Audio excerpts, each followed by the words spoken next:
Hey, what is up, everybody? It's Dr. Vibe here, your host and producer of the Dr. Vibe Show, also host and producer of the weekly Black Men's Roundtable on Sunday nights at 9 p.m. Eastern Time, called Do You Know What Time It Is?, where Black men give their thoughts and commentaries on current news events. And also, you can catch me once a month at the Good Men Project hosting their monthly Google Hangouts, also in co-production with Marie Roker Jones. As always, you're blessed and highly favored. You're a magnet for miracles and your solution for someone's problem. Another special guest tonight on the Dr. Vibe Show. A gentleman I had the pleasure of sitting on a panel with what's about a month or two ago with Nicole Franklin brought together. And I love what he had to offer, not only live, but off camera. The man is quite the comedian. Like, when I read you his background, you think this man's a comedian. He can be funny, but we'll take that on another conversation. We have Dr. Raymond A. Winbush. He's the director of the Institute for Urban Research at Morgan State University in Baltimore, Maryland. Is the former Benjamin Hooks Professor of Social Justice at Fisk University and director of the university's Race Relations Institute. He also served as assistant provost and director of the Johnson Black Cultural Center at Vanderbilt University. He's a native of Cleveland, Ohio. I'm sure he's loving how LeBron is left his city and making it rain, so to speak, in Miami, but that's, again, another subject. He's a product of public school education, K through 12. You know what? We could go on forever. Like, if you look at the posts I did for this conversation, we could spend an hour just going through that. So you know what? Let's just get right to the chase. Dr. Winbush, thank you so much for taking time in your positive, productive schedule to share with us tonight. It's good to see you, Dr. Vibe, again. Yeah, absolutely. And my hounding of you was worth it. I feel it was worth it. It was. And I've just been too busy, but that's okay. You know what? I'm going to get you some way, somehow, somewhere. And I'm already saying this is not just a one and done. You're going to be back for more. I hope you can find some time, because there's there's so many things that I'd like you to share with, not only from your evaluated educational experience, but your evaluated own experience, that I believe our audience, no matter what color, what sex, what creed they are, they need to hear from you. So really appreciate you taking the time. Let's talk a little bit about growing up in Cleveland. How was that? Oh, my goodness. Well, you know, some people like to say they were raised in the ghetto as like a mark of the, street cred or something, but I really was. I say in my book, Warrior Method, that I can remember being evicted 3 times because we were very, very poor. And so we became like the poster family for being evicted. It was rough. I mean, we had to fight. I witnessed a lot of crime. Did a lot of things that I put some of it in my book, but it was a rough. It was poor and urban. My father and mother had a family of 5 children, 7 of us living in a home together. The one good thing about it is that it was an intact black family. My parents stayed together before my father passed for 44 years. So I didn't realize it at the time, but that was something that I realized how fortunate, I was in that. Good stuff. How was education for you going through K to 12 in those times? Well, it was strange because up until the 4th grade, I was in a regular public school system. At that time in Cleveland, believe it or not, it was rated the 4th or 5th best public school system in the nation. Well, in the 4th grade, I was getting bored. I was acting out a lot, running my mouth all the time. I guess back in the day, well, they wouldn't have. Today they would call it hyperactivity, but I was kind of doing that. So they gave me this test. And as a psychologist now, I know now there was a Stanford-Binet intelligence test. And I really scored high on it. So the teacher told me and my parents, that they had a choice of either skipping me a grade or putting me in this special school for smart kids. So my parents chose the latter. And I got transferred into that was the first time I ever went to school with white people as well. And there were it was kind of a 30-70 balance between black students being the 30%. But I was in accelerated. I started taking French when I was in the 5th grade. Algebra was Wow. in the 6th grade. So it was an accelerated curriculum, and kind of started my career in a very bizarre way in an academic level. But I started acting out, even though I was considered like above average. I still acted out a lot. Still the street had me in a lot of sense of the word. It really did.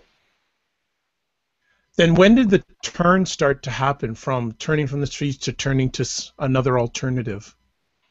You know, I'll tell you, I can remember it well. It was my brother, my oldest brother, Wendy, or we call him Wendy, is Harold Jr., named after my father. Um, he killed someone. He beat a white man to death for calling him nigger. He was working at a hospital, a mental hospital, and this guy called him that. This is back in the 60s, and we got a lot of hate mail. People would drive past our house, throw rocks in there. I lost a lot of friends. I was made fun of. And it was that, in one very paradoxical sense, my brother, who's a year younger than I, we bonded with each other and said, we got to get ourselves together. And it was just that simple. I graduated very low when I got out of high school. We had a class of 600 students, and I was like, I think, 455th. I couldn't get accepted to any college, and I did get accepted to Oakwood University in Huntsville, Alabama. My parents didn't, my father finished high school, my mom didn't, but they told us, you got to go to college. They didn't even know what it was themselves, but they said we had to go. And I think the turning point was when my brother got in a lot of trouble. And how was university or college education for you? How did you handle it? Was it difficult to start and then became easier along the way? Well, the giftedness that I was supposed to have came out in college. And part of it was guilt in a very crazy way because, in public education in the States, you don't pay for your education. You do in taxes, of course. But when I saw, how poor my parents were and they were giving me money to study, I felt obligated to study. And I studied. I really, really started. I think I didn't start really fulfilling my potential, if you want to use that term, until I was my freshman year in college. I said, I cannot do this, take my parents' money. They're sacrificing to make me, so I can go to college. In my second year of college, I actually worked from 3 to 11 as an orderly. In the morning from 8 to 12, I would take classes. I'd eat lunch at 12, lay down for about an hour, and then work from 3 to 11 o'clock and get up and do it all over again. Because my parents didn't have the money to send me to college, and it was a relief for them. I mean, they sent me a little, but I was proud that I was able to start supporting myself and finishing college. And I worked my way literally through college. That would be impossible today almost because of the skyrocketing tuition, but it was possible then, and I did it. Excellent. You've mentioned your parents a lot in our conversation so far. What legacies have they instilled in you that you carry on to today?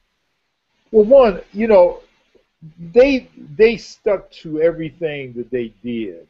And about 5-6 years ago, I was doing some research. And this story may seem disconnected, but you'll see why it isn't. And I'll tell it quickly. I was doing some research on labor movements in the 1940s that were led by black people. So I'm reading this book called Steelworkers, and just picked the book up literally and was reading. And in the book, I was reading a paragraph that said, 2 brothers in the Pittsburgh steel mills, Harold and Charles Winbush. And I almost dropped. My mouth flew open because Harold was my father and Charles was my uncle. And oh my goodness. So I'm amazing. This book doing research. This is just a few years ago. And then I read this whole section about what my father did. He was a strong labor person, helped get black people jobs in the steel mills of Pittsburgh, where I was actually born. My parents were waiting for me to get out, and then 3 months later they moved to Cleveland. So I don't really know Pittsburgh, but I know what my father did there. So he was white-balled, as I call it, for his efforts in promoting blacks, and he struck. So I think I got my sense of political involvement and commitment to trying to make things better for African people from my dad. From my mother, I got what I consider my gentleness as part of that. She was a very wise person, taught us a lot of things, about how to interact with people. So did my dad, but I think that's how they influenced me. Going to college, why did you choose to study the areas of discipline that you did? Well, I actually went to college and told people I was actually bragging the summer before college that I was going to become a historian, which really sounded wild. When I was 18 years old, I said, I'm going to be a historian. It sounded real good. I met this professor there, Earl Gooding, who is still my friend, and I consider my first real mentor. And he taught me a course in psychology, and I was hooked. At the end of my sophomore year, I got a scholarship to spend one summer at Harvard University, and after my junior year, I got one to spend at Yale University, and that solidified myself. The year that Dr. King was assassinated, I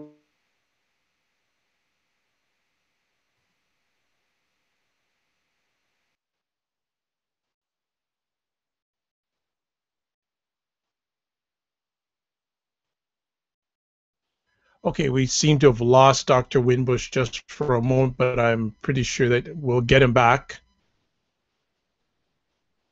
So just stay with us on the show. He should be back with us. I see he's having a little bit of technical challenge, but we'll wait it out.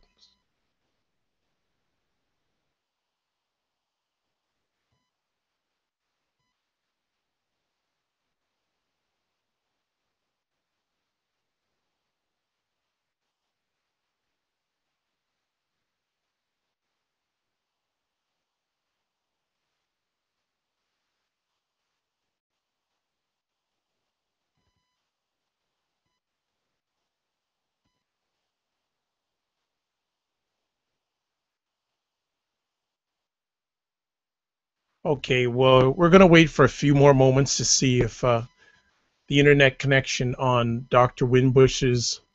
Okay, there he is. okay, here we go. I don't know We're what. back with you. Okay, good stuff. Yeah, go ahead. No, you were just sharing a little bit about your father reading in the books and, the characteristics that your father and your mother shared with us. So I don't remember exactly where we left off, but you know what? We'll just... No, I was asking about why did you choose the areas of discipline in post-secondary education? Yeah, very quickly. I was at Harvard in '68, right after, um, my Dr. King was killed, and my brother was still in prison.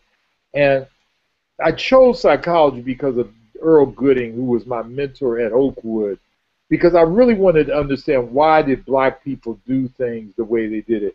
Why did a Malcolm X go into prison a drug dealer and a pimp, and then come out Malcolm X and evolve into El Hajj Malik al-Shabazz? So while I thought history was important, and I probably read more history now than I do psychology, I felt that understanding why we did certain things under certain circumstances, it was very important to me, and I wanted to write about it. And even with regard to my own brother, we corresponded while I was at Harvard. He was in prison in Ohio, and those letters, which I wish I had kept, were very powerful letters between two brothers, one being in an elite school and another one being in a prison. So I wanted to understand that. That's why I chose psychology. Nice, fantastic. Wow, I wish those letters were still around also. Yeah. But it just piggybacks on what I share with a lot of people of all races and creeds these days. Document your history. Yes, yes. I'm a pack rat, and I literally save everything. I've got a trunk in storage now that I started putting things in that trunk when I was about 17 and stopped putting things in there when I was 22, kind of during my college career. And it's like a time capsule. And every time I go to it, I can reflect back. But I think it's very important for us on a personal level as well as on an academic level to make sure that we understand our history. And a lot of us don't. And I think that's why we get confused about a lot of things. Well, excellent. Well, let's slide into the first of, I hope, our many conversations we have about areas that you're passionate about. You offered me so many different conversation pieces. But since Father's Day is coming up and you're the father of 3 children, I thought it'd be great to open up our series of conversations talking about Black boys and fatherhood. And when I mention, when I say Black boys and fatherhood, what comes to your mind first? What comes to my mind first is the historical underestimation of how powerful Black fatherhood is, despite popular media that tries to denigrate the Black father. And when I think of Black father and son, I think of power and strength. And I think the majority of us, unfortunately, because we're fed the steady diet that Black men are bad fathers, tend to think of weakness and absenteeism. And in truth, it's probably a combination of both. But I think I try to think of our fatherhood through time as well as in space, and we don't do that a lot. Why aren't we not controlling the narrative more in an area like this? What is preventing us to? Because one of my favorite phrases is controlling our narrative. No, that's a very good phrase. It's an excellent question, Dr. Vibe. I think it's a number of things. First of all, one of my good friends is Harry Allen of Public Enemy, who made that famous rap and said, "Don't believe the hype." Black folk believe the hype. We believe the hype a lot of things. For example, I'll get in front of an audience and I'll say, who makes more money, Black men or Black women? And when I say, how many think it's Black men? Few hands will get raised up. How many think it's Black women? Everybody raises their hand. In reality, Black women globally, Black men globally make more money in those societies than Black women. So then I always ask the question, why do you think it's that way? Well, the Black woman dominates the family. I've heard this, they said, and we don't oftentimes, so we really do believe the hype, unfortunately, the way Harry Allen advises not to. So I think there's a lot of myths operating on us. And the media feeds it, of course, the visual media, the audio media, but we start passing it around. It's like that game telephone. It starts getting distorted as it goes from mouth to mouth. So I think that we don't control the media, but we also don't control how we say things to each other. And I have seen Black folks say things that are just absolutely false. I mean, it's not that they're lying, but they really have this, I believe this, I've heard it, and it's mythical. It literally is mythical. Right on. How has the role of Black fathers changed since you have grown up, since you were a child of a very good Black father, and now you're the father of 3 children yourself? How do you see the role of the Black father, good or bad, changing compared to the perception of the Black father over time? Well, see, I think it's the thing about African fathers, be it in the United States, be it in England, fatherhood has always been a premium for us due to the intervention of enslavement. That our fatherhood was always questioned, our fatherhood was oftentimes insecure. I think I try not to read a lot of slave narratives because I get very, very angry. But there's one that I remember particularly in a quick story, is that this father he saw his children being sold. He was enslaved. And he saw his son, who was 4 years old, wave to him as he was driven off on a buckboard with a mule. It's a true story. And the father looks at him and he says to him, or says to himself rather, that I realized at that moment that I couldn't be a father. And that really struck me when he said I couldn't be a father. Most of us take our fatherhoods, for granted, that we take our fathers, fathering of us for granted.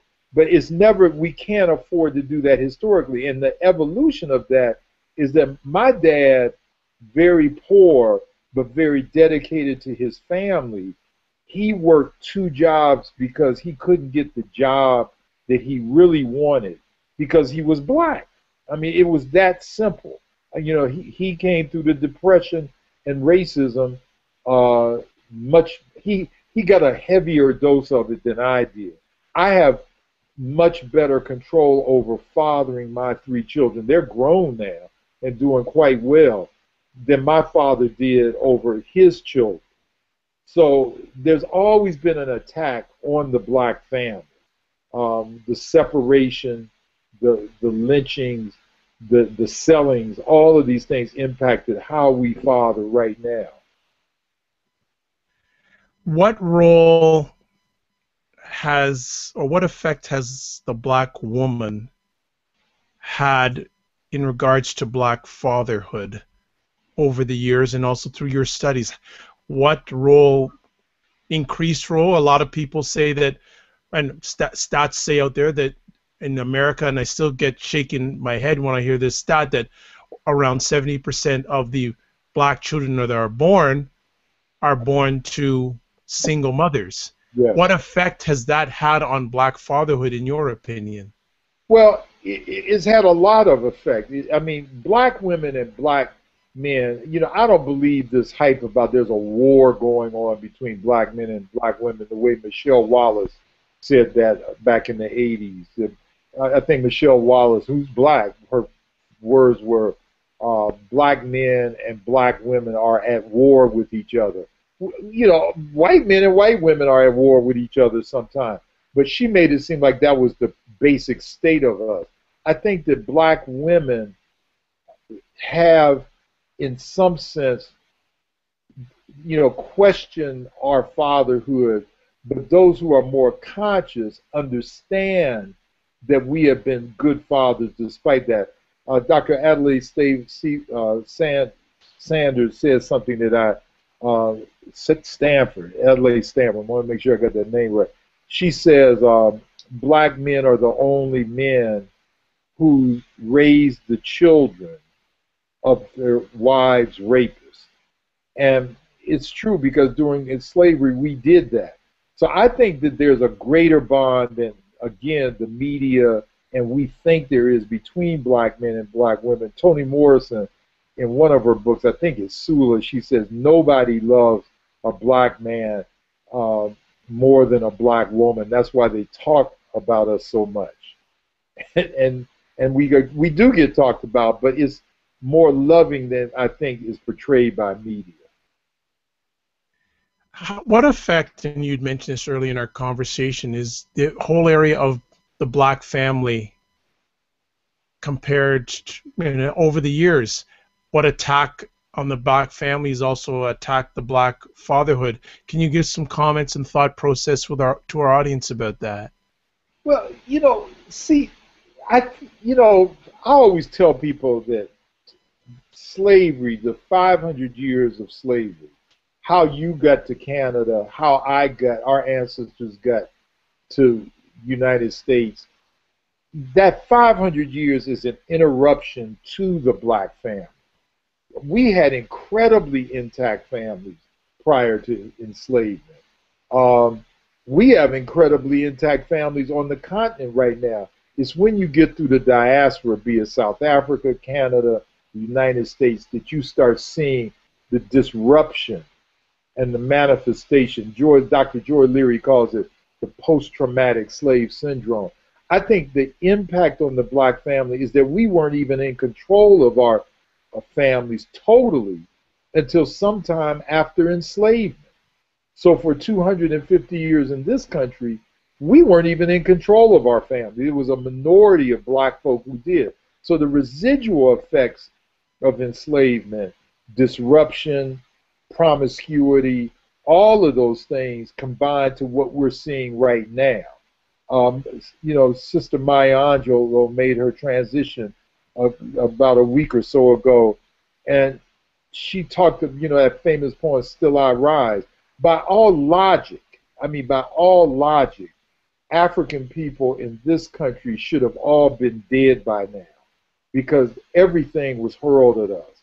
Rape, burning, lynching, displacement, discrimination, racism in all of its naked form. It was hurled at us. The killings that we've seen with our young people even today. But we still, live, and we can produce a black president of the United States. And so if I were white, I would say, what does it take to kill these people? And clearly, as Maya said, we still rise. And I think that rising is part of our culture. Black folk in this country, we call it soul. It's the ability to survive under incredible odds. It's my story, being raised in an inner city, but now being able to be invited to the White House, to talk to presidents, literally, and being able to travel over the world and tell my story. That is something, and I'm telling you, not just my own life, but that happens so frequently throughout the African diaspora. So the black family, I think, is much stronger than it has been portrayed, in media and stuff. I have one question, but it's 3 parts. Okay. One conversation piece. The general question, well, here's 3 different groups. What are black women telling you or sharing with you about black fatherhood? Yeah. What are black men telling you about black fatherhood? And then what are those who are not black telling you about black fatherhood? Those are all 3 great questions. I will give something quickly on each one. No, take your time, man. It's your show. I'm just steering the ship, brother. Yeah. Black women is there's 2 types, I don't say 2 types of black women, but 2 attitudes. There's one that all y'all black men ain't no good, you had these babies, you don't take care of them, I can't get no money from you, and so forth. The other black woman is far more nuanced. They understand what black men go through, and they're there to say, look, we're in this together, and fortunately, I think that is increasing in our community. So I think black women still are unsure about our reliability as being a father. But again, the research, Ivory Tolson's research says that divorced black fathers and separated black fathers have more contact with their children than white fathers do. But see, we don't see that on TV. And a lot of people simply don't believe it. Black men talk about black fatherhood in terms of almost the same way. It seems like it's a dichotomy. They'll say, man, I could do better. I know I ain't being the dad that I'm supposed to be. It's Father's Day and my kids haven't even wished me a happy Father's Day. And then the other ones will say, I'm going to be a black father no matter what. They step up to the plate. They do their job. And they also understand that the system of white supremacy prevents them oftentimes from doing that.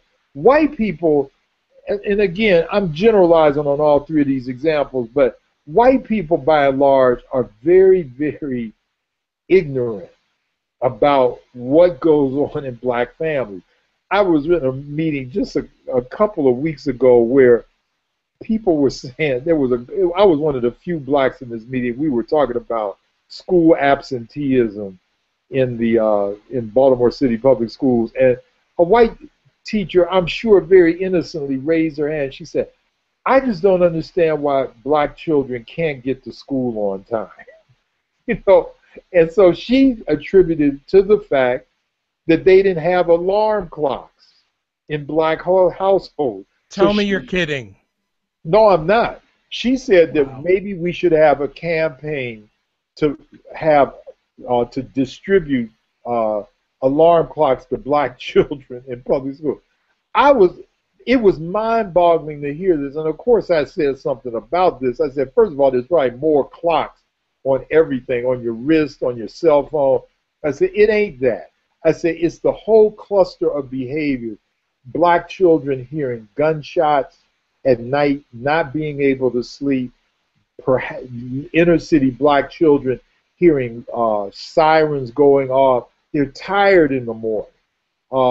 Oftentimes television being the babysitter. So I tried to broaden her perspective on it. So I think whites are oftentimes simply ignorant of some of the things that go on within black communities that trigger some of these behaviors. What in the, I guess, and you gave an example that you were at a conference. Does the you've mentioned about the media and about the portrayal of black fathers. Has you're part of the education system. I don't know if this is too sensitive a question to ask, but has the education system had any influence, positive or negative, about black fatherhood? I think both. I teach at an HBCU, historically black college and university. In this country, those 103 institutions, it does have an impact. There's no doubt about that. Um, I think that from the K through 12 level, the primary teacher of black males, K through 12, are white females.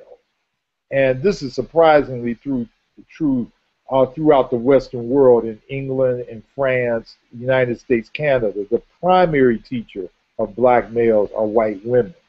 And can all those white women teach black boys well? No. Uh, can any of them teach black males about being black males? Yes, but I think it's the exception rather than the rule. I find out in school introduction how black boys are taught about fatherhood and the black family is directly correlated to how well the teacher or the principal or the school values that and allows for opportunities to learn more about it. I've got to testify at a trial next week of a black boy whose IQ is well above 130, which is genius level. And he's in a predominantly white school, and they are trying to they're doing everything they can uh, to push him out of that school. And I'm testifying at his trial as an expert because of the, stuff that I've written. So it's a mix, I think that some teachers, black and white, can really mess up black boys and black girls, and hence the black family, by incorrect pedagogy towards those students. I also think there's some that do, but I think those that do it well are really in a minority. I do believe that. What can the black family do that's not being done when it comes to black fatherhood? I think the black family needs to spend more time collectively understanding our history.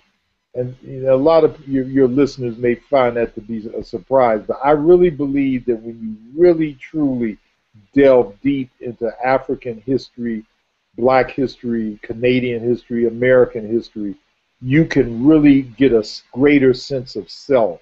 A lot of us don't have that sense of self. A lot of entertainers don't have that sense of self. And that's why oftentimes they make bad decisions as far as their fatherhood and their family situation is concerned. So I tell black families all the time, collectively learn something, make it fun around the house to learn about your history. Then why do you feel we've lost that, or many blacks have lost the desire to learn about the sense of history? What's buffering us, or many blacks, from doing that? And because you've given a solution, what's this root cause why we're not turning back to our history? I think because, first of all, it's rarely taught well. It's, if taught at all. I think also there's this immediacy that people are more concerned with living right now. you know, reality shows have captured the imagination of a lot of people. So history is something that's dead and buried in an old trunk someplace. And I try to make history interesting, even though I'm not a historian by trade. I think that we have downplayed black history. In this country, people say, remember the Alamo. They celebrate the 4th of July. They even have a holiday that just passed called Memorial Day, which ironically came out of the black community as well. Uh, but when it comes to remembering our history, uh, talking about Fred Douglass, Sojourner Truth, Harriet Tubman, a lot of us just don't, it's not valued. You know, they'll give us 1 month of the year, Black History Month, and a lot of people will say, well, that's it for me. And I think that we should have Black history 365 days a year and practice it and learn about it. It anchors you. You know, and it's interesting, and a lot of people think, and you've given some great examples of individuals that blacks can look at, but one of the things, too, they can look at their own family history. Yes, yes. I can look at my family, and I discovered my dad in part, a part of him that I didn't know about in a book at random, you know. But I also know that uh, we have heroes and sheroes within our own families. Uh, I always tell young people to talk to your elders about what they went through. Sister Maya Angelou, I mean, she has a history that a lot of people don't even know about. Um, you know, that she was a sex worker at one time. And people say, I didn't know that. That she made songs with Ashford and Simpson, that she was an actress, that she was a poet. I mean, she did everything. And her son, who I read his book a couple of years ago, in fact, a lot of people don't know about the heroes and sheroes within our own family. So I tell young people, talk to older people, and you'd be surprised what you can learn about their childhood that will inspire you. Very true. Do you think the challenge, like when we think of black fatherhood, outside of your own father, can you relate to other great examples of black fathers? And if so, if you're at liberty, just give some examples. Yeah, you know, I think my brother, who had an untimely death just 5 years ago, was a great father. My nephew he's reflected in my nephew, and who is a big real estate person, and his other daughter, my niece, who is a physician. And I think that examples of fatherhood abound in our community. In my own life, Earl Gooding, who I mentioned earlier, who was my mentor at Oakwood University, a great father. Dr. John Hope Franklin, who I was privileged to study under at the University of Chicago, has a son who is now head of curation or something at the Smithsonian Institute. Brilliant man.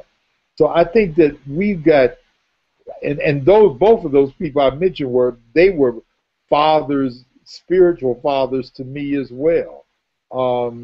I think that we need to look around at the black men in our lives and see that there's more heroes than we might imagine, especially as we approach fatherhood. I mean, my greatest hero in my life was my dad, you know, because he taught me so much, and he wasn't always sitting me down and teach, but I would watch how he would interact with people, what he would say, how he would assert himself. And I think those things are very important. I remember one time he took us downtown, the whole family downtown. He said, I want you to know, he had a little bit of extra money. He said, I want you to know you can eat at any restaurant you want downtown. We thought that was a big deal. I was about 7, 8 years old. So we wanted to eat at this restaurant called the Forum. And the Forum at that time was segregated. They wouldn't let black people, this was in Cleveland, Ohio. And my brother and I, Ron, he said, we want to eat there. And my father was in this dilemma real quick. He said, you know something, son, they won't serve us in that restaurant, but that's not always going to be that way. one day you're going to eat in that restaurant. Let's choose another. And the one that we chose, of course, served black folks.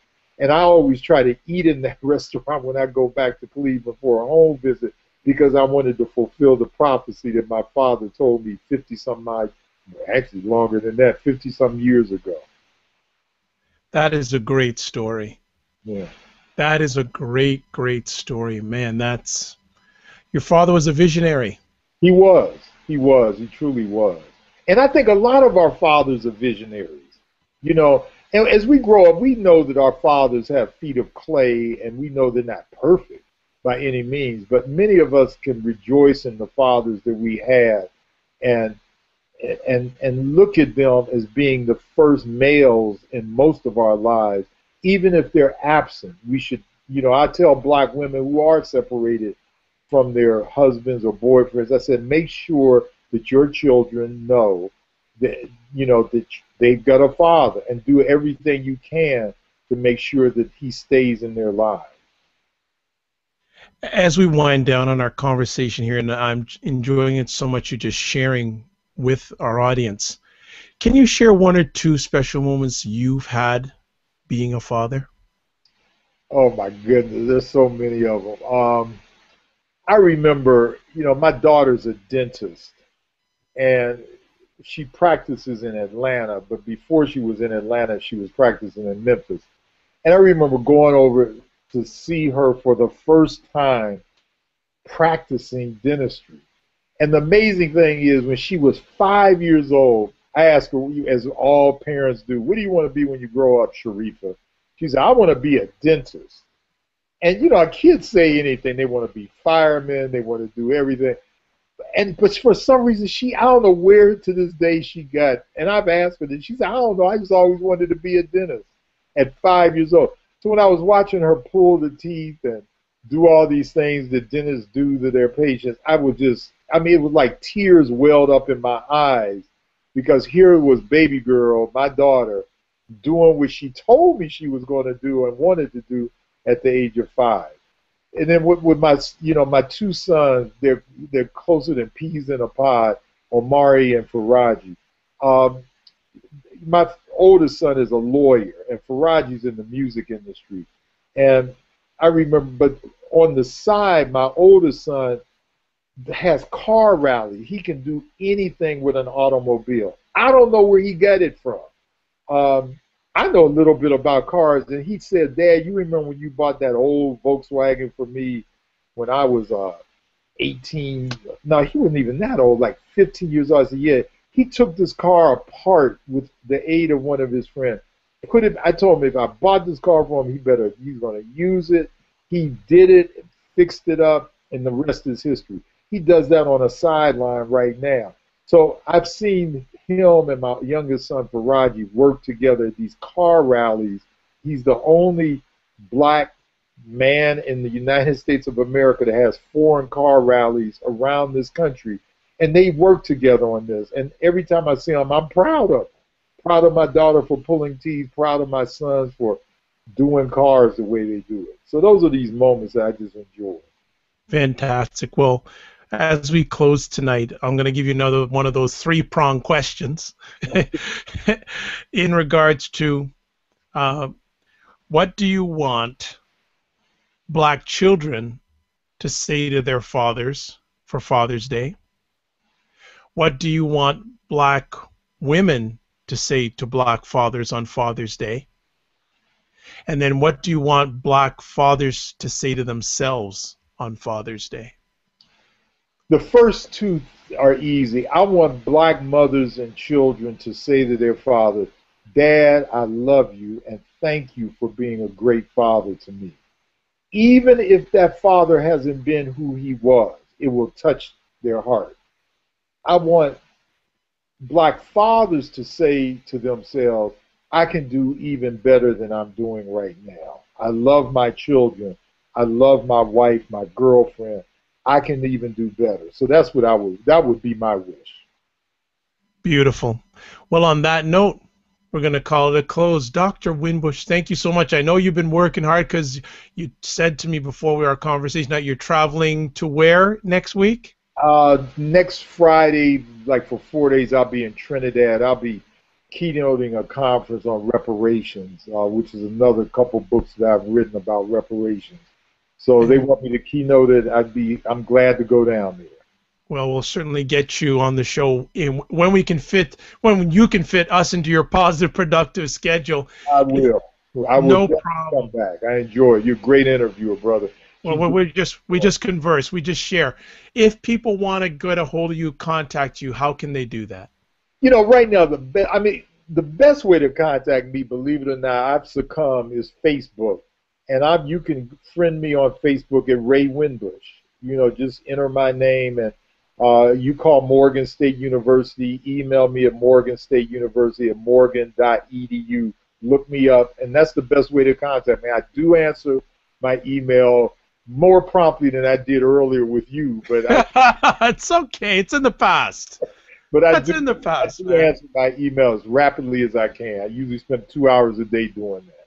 So that's it. Fantastic. Yeah. Well, you know what? Really enjoyed the conversation tonight, and I learned. And thank you for everything you do. I really appreciate it, and I don't take it for granted. And as I like to say, just keep on walking. Yeah, well, you do this, and your work is very important too, because we need to hear these voices all over the place, and the internet affords us an opportunity to do that. So keep doing what you're doing, brother. Well, I'm humbled and I don't take it for granted. I appreciate it.